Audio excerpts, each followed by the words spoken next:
Yeah, so I'm Brittany, and right now I live in San Diego, California. I grew up basically here in California and doing lots of stuff out in the beach, out in the sun, but I also had a love for science as a child. Since I was in kindergarten, I knew that I wanted to either be a scientist or a physician. And so right now I am in an MPH program at UC Berkeley. I'm studying epidemiology and biostats, and I graduate next semester.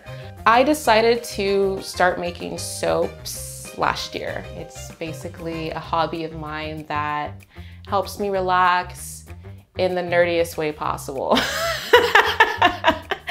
Básica is Spanish. It's a feminine version of the word basic, and I decided to come up with that because I speak Spanish, but I also wanted to emphasize very minimal, basic, high quality ingredients for something like soap, just for the sake of skincare and all of that. And that is inspired directly by my childhood growing up with my granny and my aunts and everyone. My dad's side of the family are African Americans from the South. What I've noticed is that a lot of people who identify with that generation, that region, do make their products in the kitchen for their hair and their skin at home because of the lack of availability of products that we could use on our hair and our skin in stores. So a lot of Black women and aunties and friends of friends would come over and, you know, oh, your hair is getting braided, but your scalp is dry. Here's an oil that I made specifically for that. And so just seeing how you can take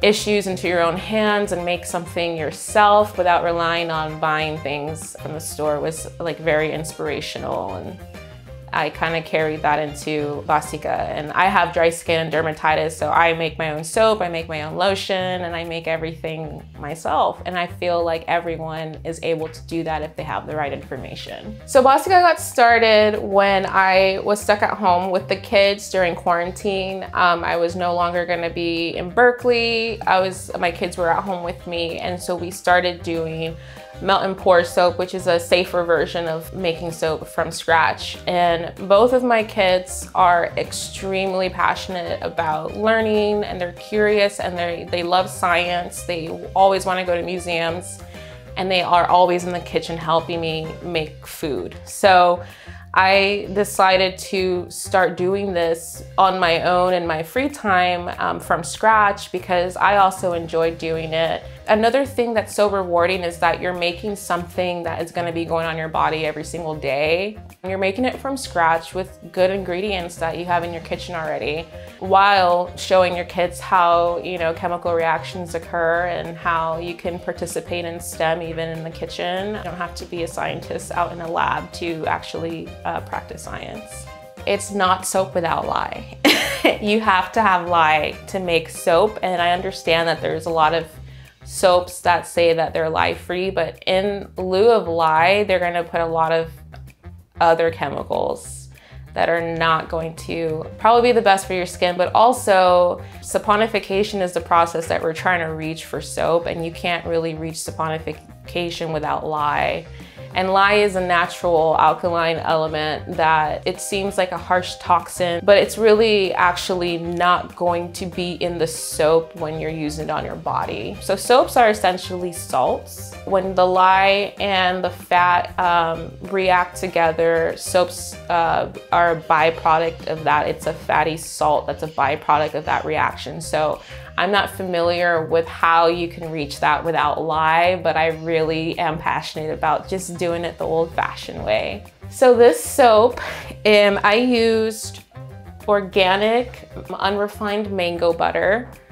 I also used organic virgin coconut oil and organic olive oil. The reason I chose these three types of fats, it's basically you can use any fat that you want, but the reason I chose these three types of fats was for their antioxidant properties. Olive oil is chock full of omega fatty acids, which is a fatty acid, but then they also have antioxidants like vitamin A and vitamin E, and vitamin E is really good for your skin and very moisturizing. The same goes with the other other two fats that I chose. It's really just maximum antioxidant value for your skin. So when you're putting the soap on your skin and you have that vitamin E, it's gonna help moisturize your skin more so than if you just use like a cheaper fat or oil. I just want people to know that this is a small business, but mostly a hobby inspired by the love of science and chemistry, and also being able to take things into your own hands and not rely on outside sources to address everyday problems like dry skin, or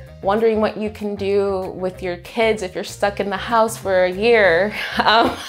You can teach them how certain scientific concepts work through something fun like making soap. So I am on Instagram.